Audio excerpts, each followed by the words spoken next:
¿Qué tal? ¿Cómo estáis? Bienvenidos a Libros con Marco. Seguimos enmarcando libros con José María Marco. ¿Qué tal, José María? Encantado de estar contigo, Nuria, como siempre. ¿Qué tal estás tú? Muy bien, que hoy te llevo de viaje. Hoy nos vamos de viaje a Sí, países muy exóticos y al mismo sí, tiempo muy cerca de España, ¿no? sí. Por tradición y por leyenda. Es Sí, verdad, pero es tenemos verdad. una muy buena conocedora de todo esto. Sí, además una invitada que teníamos muchas ganas que nos acompañara, Sara Gutiérrez. ¿Qué tal? Bienvenida. Hola, encantada de estar con vosotros, feliz.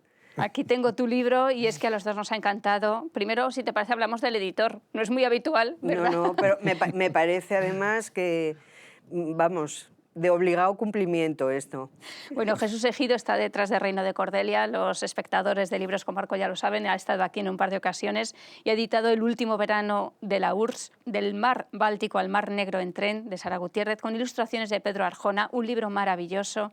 Le quitamos la camisa y el libro todavía es más bonito, si puede ser más bonito.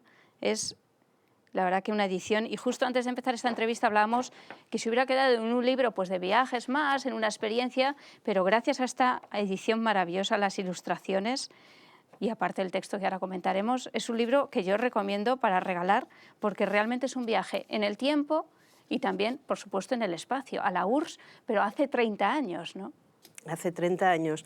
En estos días fue el viaje y realmente el volver, para mí, el tener el libro entre manos y el recordarlo otra vez es como volver a vivirlo, pero es como un mundo muy pasado ya, algo que por una parte nunca vas a poder volver a cruzar del mar Báltico al mar Negro un país, porque ya son unos cuantos países. Es verdad. Nunca vas a volver a ir con una serie de cortapisas, permisos, demás, porque ya no existe ese sistema.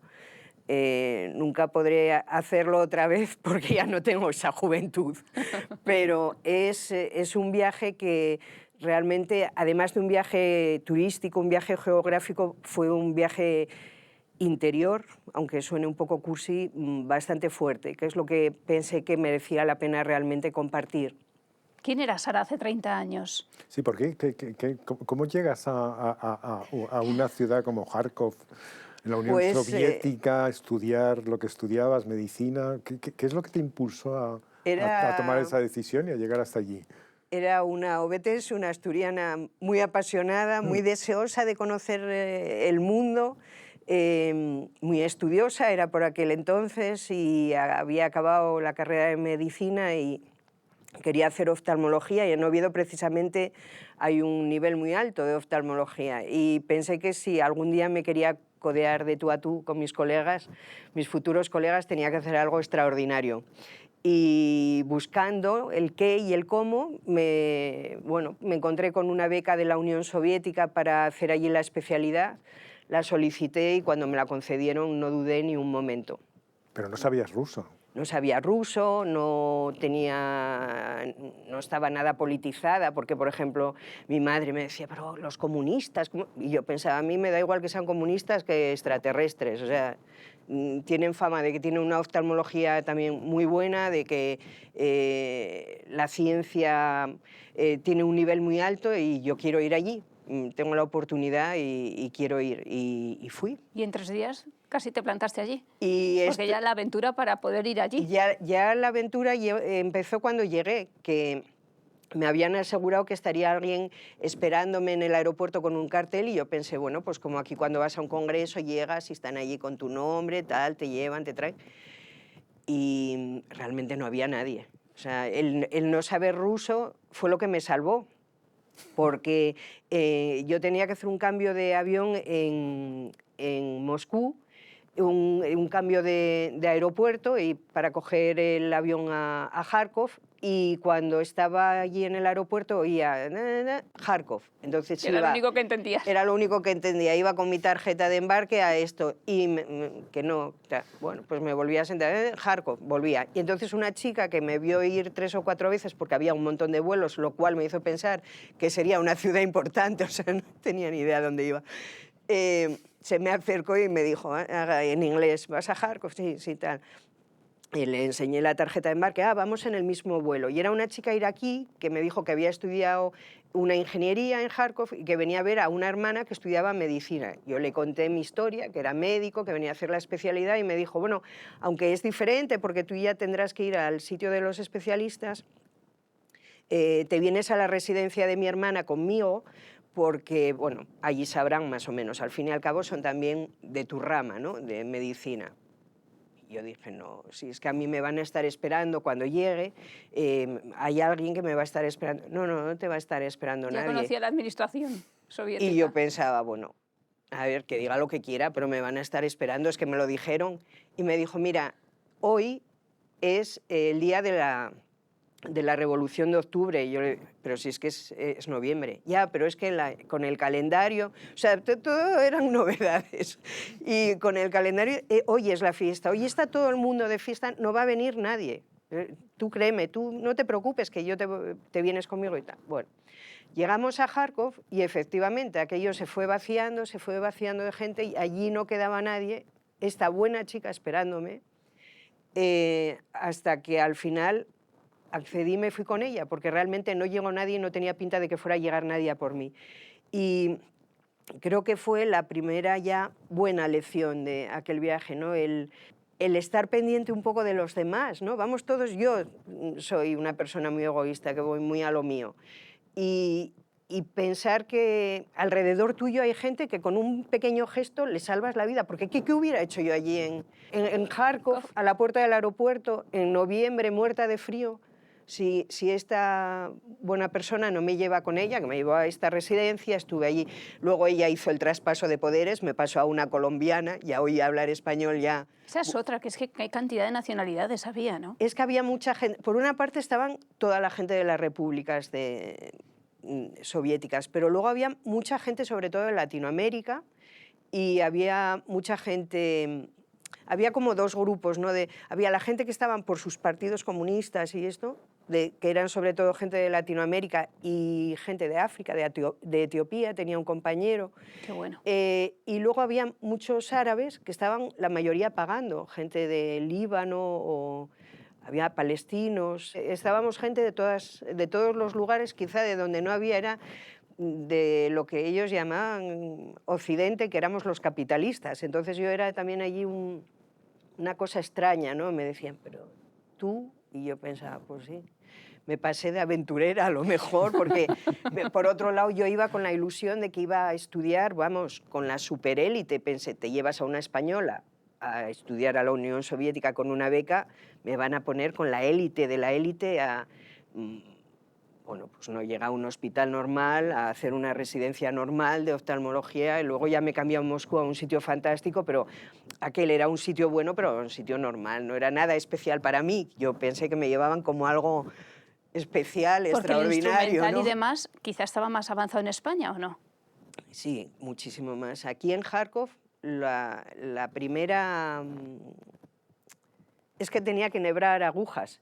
Y yo nunca, o sea, nunca me había planteado las agujas, pues el hilo salía de la aguja. Es que yo nunca me había planteado que hubiera agujas, hilo y que tuvieras que enhebrar como para coserte un botón. Y la córnea, además, que es tan frágil. Yo pensaba, madre de Dios, con el nudo que hago se va a rasgar. No se rasgaba, o sea, ese atiento, pero... Empezábamos por esto y luego el oftalmoscopio, yo no sé, tenía un oftalmoscopio, esto era una lupa con la luz del fleso que reflejaba. Entonces era un instrumental muy primario. Para medir la tensión ocular eran también unos conos tintados que luego marcabas en un papel y según tenías que ir midiendo los... era un material que yo ni siquiera había visto aquí en nuestros libros de historia de medicina, lo que sea. Curioso, luego ya busqué y sí, ¿no? Pero Es vuelta a lo básico, ¿no? Es vuelta a lo básico. era está bien. súper Se aprende primitivo, mucho, ¿no? Sí. ¿Dónde está Kharkov, de todos modos? En para Ucrania. nuestros? En Ucrania, sí. Está en Ucrania. Sí. Luego me cambié a Moscú en el 92, porque bueno, pensé que podía haber una guerra civil, sinceramente, ya cuando se acabó la Unión Soviética y demás. Y pensé que estaba bien la aventura, pero mejor estar cerca de un aeropuerto internacional del que en caso de necesidad me pudiera salir rápido para España, ¿no? porque claro, la ventaja para vivir estas aventuras es que llevas el pasaporte español, en mi caso, y que sabes que en cualquier momento te puedes ir. Y en este otro sitio al que me cambié en Moscú, que era el Instituto de Microcirugía Ocular de Moscú, estaban ya trabajando con el láser, que aquí todavía ni se utilizaba ni estaba aprobado. Estaban en aquellos tiempos con la queratotomía radial, con unos bisturís de diamante que ellos mismos fabricaban, tenían fábrica de instrumentos. Era el otro extremo. Nos hacían la manicura antes de cirugía, nos daban masajes cuando salíamos de quirófano. Era en los dos mundos opuestos, todo eso convivía allí. Yo creo que es el gran valor de este libro, y es que del comunismo hemos hablado muchas veces, pues del genocidio comunista, del asesinato, de las hambrunas, pero esto habla de cómo se sobrevivía, porque había que vivir. Sí. Claro, entonces a finales de los 80, principios de los 90, cómo se vivía en la Unión Soviética. Y es una lección económica, por ejemplo, ¿no? ¿Cómo conseguías, por ejemplo, una buena habitación en la residencia? Hombre, ¿no? pues se conseguía. Yo eso no lo manejaba muy bien, el soborno. Era que la corrupción iba de lo más pequeño a lo más grande, pero nos movíamos continuamente en hacer favores. Y se conseguía, bueno, pues a lo mejor regalándole unas pastillas de jabón o un frasco de colonia a la comandante que llamábamos nosotros, a la persona que dirigía la residencia, ¿no? Eso te permitía, o un frasco de Nescafé, un tarro de Nescafé, te permitía tener una habitación para ti sola. Yo tuve la suerte que como tenía el halo brillante de ser española, pues el director del instituto me colocó en la habitación de compañera con su sobrina. Y resulta que su sobrina vivía en otra residencia con su novio. Con lo cual, bueno, pues ya está, la habitación estaba para mí, y ella de vez en cuando venía, y luego al final ya ella acabó antes que yo y me dejaron sola y nunca me metieron a nadie en la habitación, pero siempre era esto, pues dando. Y luego el verdadero problema era conseguir comida, por ejemplo. Entonces, yo qué sé, yo me iba los domingos a un mercado en el que averigüé que había carne y me compraba un trozo de vaca, porque no era aquello de bajo a por un kilo de filetes o dame carne para asar, no, era el trozo que yo luego despiezaba en casa y veía lo que me valía para hacer filetes o para hacer carne guisada o un trozo para cocerlo con unas patatas o lo que sea, para hacer unas patatas guisadas con carne, algo de esto. Sale una imagen de las colas. O comprabas calamares y venían en una pieza así que rompían, o pollos que rompían contra el bordillo de la acera porque venían un bloque de hielo para darte un trozo de... Y era ir por la calle con los ojos muy abiertos y cualquier cosa que vieras que pensaras que podía tener utilidad para ti o para otro, pues cogerlo y luego ya cambiar. El trueque era lo básico, porque ¿qué tengo yo? ¿Qué te puede interesar a ti? ¿Qué tienes tú que puedo necesitar yo? Es pensar casi las 24 horas en consumo. Sí, Claro. sí, al final sí. O sea, precisamente porque no consumes, estás todo el tiempo pensando que puede haber dónde, o de repente había una cola, ¿no? Si había una cola es que había algo. A veces era una pandilla de bromistas, que Sí.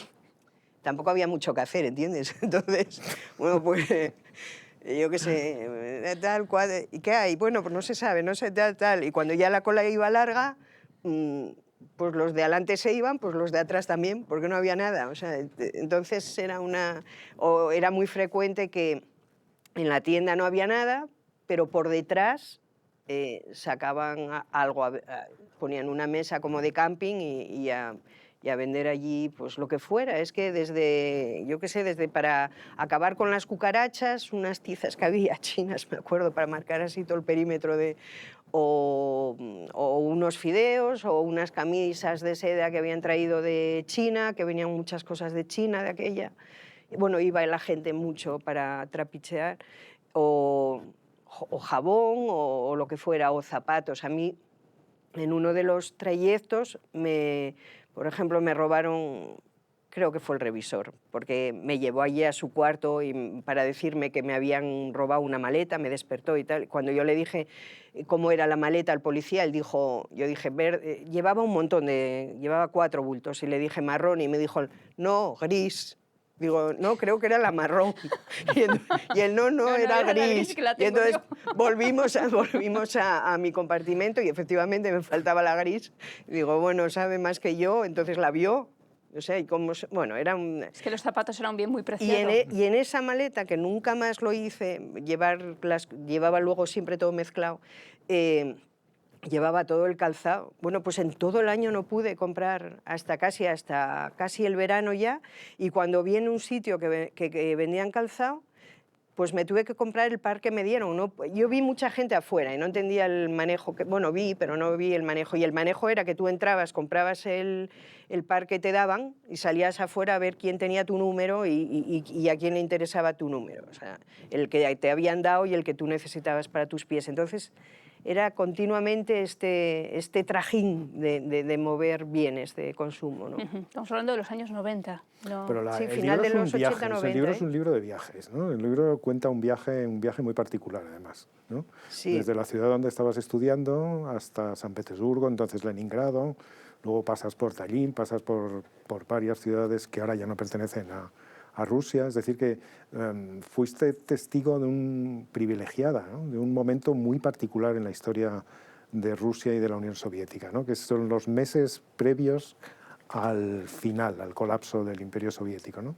Pues desde que había llegado ya me parecía que era una sociedad fallida, ¿no? Y que desde luego la perestroika no tenía avisos de llegar a buen puerto. Pero en ningún momento pensé que fuera el fin de la Unión Soviética, y cuando en aquel verano del 91 tuve ahí unos días entre que me dieron las vacaciones el 30 de junio y tenía billete para venirme a España el 9 de julio, pensé yo, esto lo aprovecho para hacerme un viaje. No son los tiempos de ahora, de Internet, ¿no? Que te puedes saber casi dónde vas a pisar. Yo intuitivamente pensé que entre capitales contiguas habría trenes de estos nocturnos. Como no podía viajar porque no tenía permiso para ello y entonces no me podía alojar en un hotel, el tren nocturno, donde normalmente no pedían la documentación, era una forma de desplazarme, además de solucionar el alojamiento. Y con un pequeño mapa fui trazando y ese periplo me pareció factible, el de irme hasta Leningrado y San Petersburgo y luego bajar del mar Báltico al mar Negro. Pero para mí era un viaje turístico más, no pensé nunca que fuera el último verano de la URSS. Ahora, también es cierto que en Riga, por ejemplo, había barricadas, unas barricadas que a mí me parecieron que eran como, bueno, que habían quedado de revueltas que había habido a principios de año pidiendo independencia, pero esas barricadas no estaban allí de recuerdo, estaban esperando por si tenían que volver a ser utilizadas.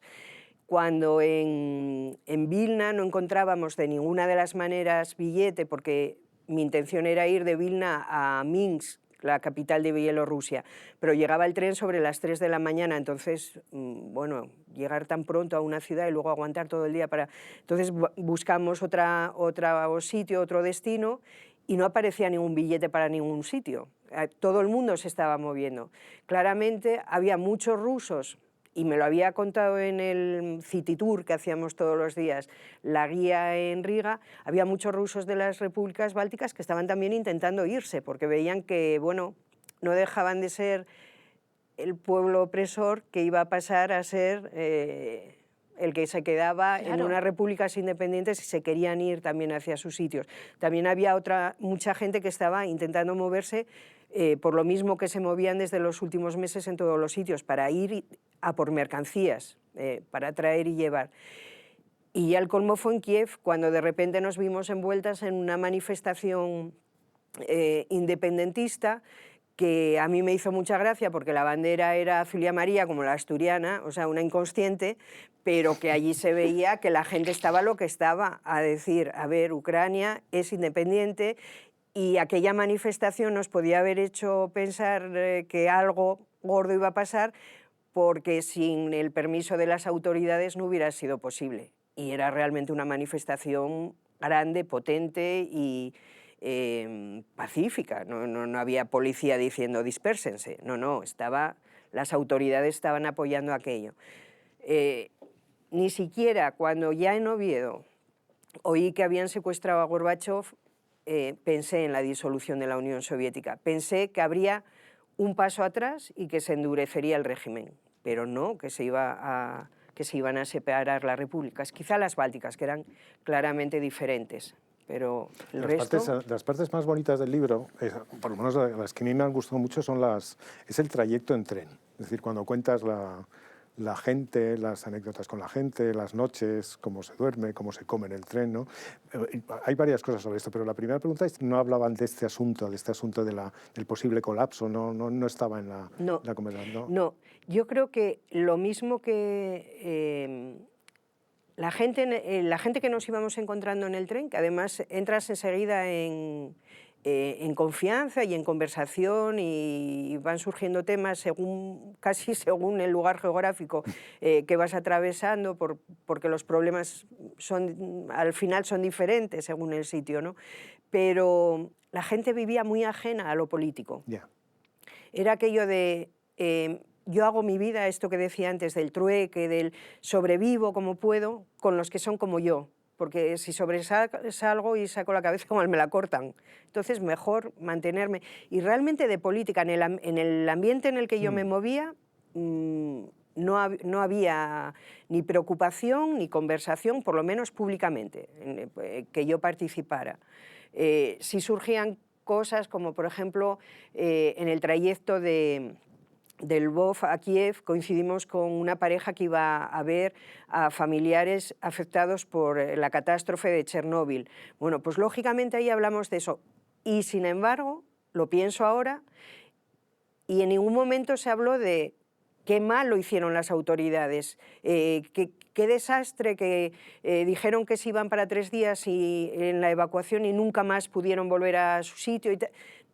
No había esa queja, había la queja del drama, de la desgracia, de la enfermedad, del no saber realmente qué pasa, de si la sobrina va a tener cáncer de tiroides o de si el sobrino ya no va a desarrollar intelectualmente lo que hubiera desarrollado, pero no una queja trasladada a lo político o a las autoridades. El comunismo yo creo que era una desgracia sobrevenida que ya se llevaba. Sí, pero bueno, pero también lo más bonito del libro es la supervivencia del pueblo. Sí, o sea, ahí el pueblo ruso se manifiesta con una claridad extraordinaria, la solidaridad, la forma de hablar, sí.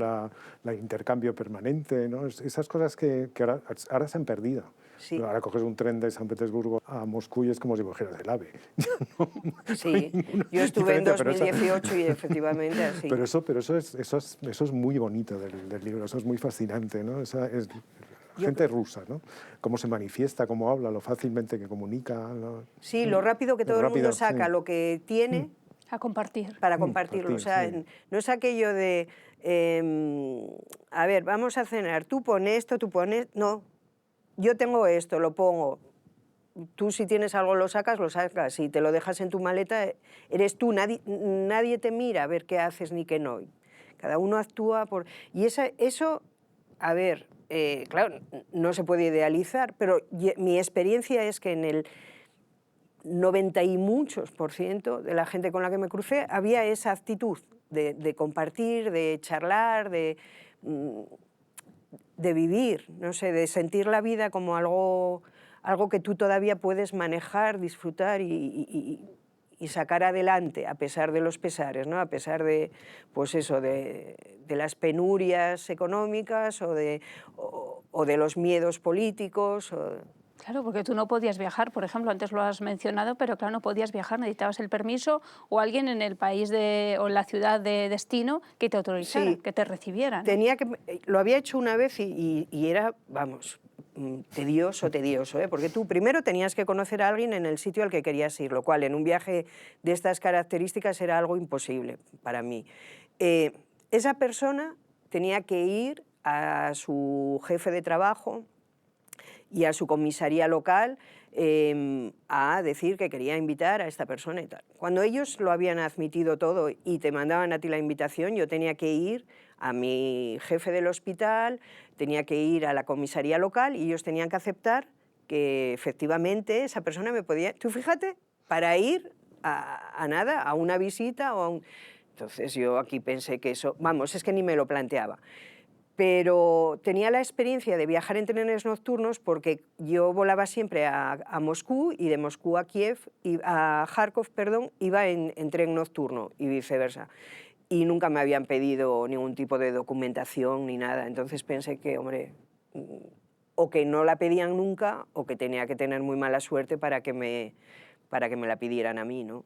Entre los signos que aparecen en tu libro de la nueva Rusia, que es al mismo tiempo la Rusia grande de toda la vida, está la cuestión religiosa. Aparecen muchas iglesias y luego cuando se va a Rusia uno nota una devoción, vamos, una vivencia de la religión muy viva, muy intensa, ¿no? Eso realmente lo percibiste así, Sí. Aparecía así. Sí, especialmente en Lvov, que había, a ver, sigo siendo muy ignorante, pero de aquella era ignorantísima. Y yo iba con mi Iglesia Católica Apostólica Romana y casi única en el mundo. Y llegas allí y había miles de confesiones que habían estado tapadas durante tanto tiempo y que estaban aflorando todas, cada una en su... Todas las iglesias que íbamos a visitar como cosa monumental, en todas había movimiento ya de feligreses, de religión. Y el resurgir de la religión, antes que decía aquello de la caída de la Unión Soviética, las barricadas, tal, bueno, pues en Lvov esto también tenía que habernos dado una pista de que efectivamente eso estaba cambiando, porque el régimen soviético, bueno, lógicamente la religión la tenía totalmente tapada, frenada, ¿no? Y estaba saliendo... No en cuartos oscuros en casas, sino a la luz. Era evidente, ya en Kiev ya circulaban monjes, ya había un seminario otra vez en el museo en el monasterio de las Cuevas. Había ese resurgir, yo creo que es un resurgir de la identidad también, ¿no? Sí, de la gente, es una forma de decir... Sin duda, sí. Bueno, vamos a salir a flote, vamos a salir aquí por la religión, por las creencias de cada uno. Si me respetan esto, me van a tener que ir respetando lo demás, pienso. Y sobre todo en Lvov era muy llamativo, pero bueno, en todas partes, iba ya saliendo. Por ejemplo, mi compañera, que era musulmana, cuando bebíamos, bueno, pero soy musulmana soviética, pero ya iba también caminando hacia, ya marcaba el soy musulmana, ¿no? Para ti, Sara, fue un viaje muy importante, ya incluso a nivel interior, pero para Yulduz fue una experiencia vital. Supongo que nunca olvidará. Totalmente. Yo creo que para ella, bueno, sus manifestaciones externas, de ver la primera vez el mar, de probar la pizza, que también fue una cosa como si fuera... Pero sobre todo esa explosión interior de darse cuenta de que ella era también una persona, que no importa que fuera uzbeca, que no importa que fuera tuerta, que no importa que fuera... que somos todos iguales, que ella tenía el poder de coger su vida y lo que ella decía de no podré vivir a lo grande, pero podré soñar a lo grande. Soñar ya es importante, saberte tú, ¿no? Saber que tú puedes manejar tu vida y desear hacer cosas y tratar de hacerlas. Y eso era algo que ella nunca se había planteado. Ella siempre creía que los rusos eran superiores a ellos. De hecho, si los estaban dominando en cierto sentido, por algo sería, que si yo tenía una capacidad de moverme o lo que fuera desde Occidente, es que también nosotros éramos... Entonces era una cantidad de capas que yo lo que trataba de... O sea, tampoco es que lo hiciera de forma didáctica, sino que es que yo lo vivía así y lo compartía así, que no, a ver, que eso son estructuras que hoy están así y mañana son de otra manera, y que tú eres siempre tú. Luego, lo importante eres tú, lo que sientes, lo que sabes de ti y lo que generas de ti, lo que haces con la vida, porque todo lo de alrededor es, bueno, como vimos al poco, es totalmente movible, ¿no? Se cayó la Unión Soviética, ¿quién nos lo iba a decir en aquel momento? Es increíble lo que pasó. ¿Sí? Increíble. Es increíble, ¿no? El momento que cuentas es extraordinario, ¿sí? Porque además es muy bonito porque cuentas algo reponiéndote en el momento, que es muy raro, ¿no? Es difícil cuando se cuenta algo previo a un asunto tan importante como la caída de la Unión Soviética, ¿no? Tan aplastante, ¿no? Poder recuperar el momento sin que lo que venga después interfiera en lo que cuentas, ¿no? Reinterprete. Sí, sin que es verdad. reinterpretes. Eso es algo interesante y raro, ¿no? Sí, porque siempre reinterpretamos en función de lo que ha pasado después, ¿no? Y en este caso eso no aparece. A eso es un ejercicio, lo hiciste a propósito, te salió así como... No, salió así, Sí. pero me imagino, si lo pienso y ahora que tú que me lo estás diciendo, me imagino que no estaba nada politizada y no era, me importaba más la cosa personal que la cosa geopolítica, digamos, ¿no? Y creo que lo que nos pasó en aquel 91, que bueno, tenía todos estos aditivos, ¿no? de la vida soviética o tal, es algo atemporal, es eso, creo que hoy seguramente en otro sitio habrá mucha gente como yo y mucha gente como Yuldús en una situación similar, ¿no? de descubrir qué vas a hacer con la vida, que vas a luchar tú por tu vida o vas a dejar que te lleven tu vida hacia adelante por donde quieran. Y creo que a lo mejor es eso, que lo que yo quería contar con el libro era compartir esa experiencia vital, ese transmitir que tenemos la capacidad, independientemente del lugar en el que estemos, de la situación económica, que tenemos la capacidad de ser dueños de nuestra vida y de llevarla adelante, y que a veces nos creamos una serie de prejuicios por protegernos que al final lo que hacen es perdernos muchas cosas buenas de la vida. Yo tenía muchos prejuicios con ella, por ejemplo. No quería que viniera porque pensaba, con esta pinta, con los tacones, con tal. Y luego fue el gran regalo. No fue porque yo rompiera mis prejuicios, ella me los rompió, ¿no? Pero bueno, lo que decía de la chica esta antes, que estaba pendiente de mí porque me levanté... Yo a lo mejor estoy en una sala y veo que a alguien le pasa esto y no me acerco. Pienso, bueno, pues que tengamos ese arrojo, ¿no? Porque no sabemos hasta qué punto podemos ayudar a otros, igual que nos gusta cuando nos ayudan. Y ese tipo de detalles, de pequeñas cosas, son las que quería compartir, que creo que son atemporales. O sea, que realmente es... y luego tuvo la cosa de que era el último verano de la URSS, que eso ya, vamos... Es la bomba. lo viste todo de fantasía. La leyenda de que entre los españoles y los rusos ahí compartimos algún fondo de carácter, algo... Hay eso, algo. Sí, Hay algo. Yo allí me sentía como en casa. Sí. Sí, es que se nota, en el libro se nota un poco. Sí, me sentía, y la gente conmigo igual. Y veía que con otros extranjeros no ocurría esto, no sé. También tenía mucho la cosa, yo creo que sí, el carácter este de, por ejemplo, enseguida todo lo celebramos alrededor de una mesa y enseguida nos echamos a cantar o a... Yo creo que esto es esa forma de celebrar, de gustarnos la vida y de gustarnos compartir y de gustarnos la fiesta, la tenemos. Y luego había otra conexión que es, yo creo, la de los niños de la guerra. En Kharkov había habido muchos niños de la guerra y creo que la gente que era más mayor habían coincidido con ellos en la escuela, en la universidad, y había un toque de cariño ahí especial con lo español. Y luego me decían, en cuanto me oían, bueno, pues que era español o lo que sea, enseguida el no pasarán y ya pasabas. O sea, y luego me decían aquello de, no, Napoleón no pudo con nosotros y con vosotros tampoco. Y yo, bueno, no sé, no me entremos en historia que no me acuerdo muy bien ahora. Pero sí había siempre un intento de agradar, de hacer que... de sentirnos pueblos hermanos. Y, insisto, creo que sí que tenemos un fondo de forma de ser, algo que nos une, algo que te hace sentir bien con ellos. Pues todo está en este libro, El último verano de la URSS, del mar Báltico al mar Negro en tren, de Sara Gutiérrez, con ilustraciones de Pedro Arjona, fundamentales las ilustraciones también, es precioso. Guapísimas. El texto es maravilloso, la verdad que es verdad que es un viaje y además un testimonio de cómo se vivía allí a final de los años 80, a principios de Sí. los 90. En fin, Sara, que enhorabuena, que hemos disfrutado mucho con este viaje. Muchísimas gracias. Yo sí que Muchas disfruté gracias. aquí con vosotros. No, muchas gracias a ti.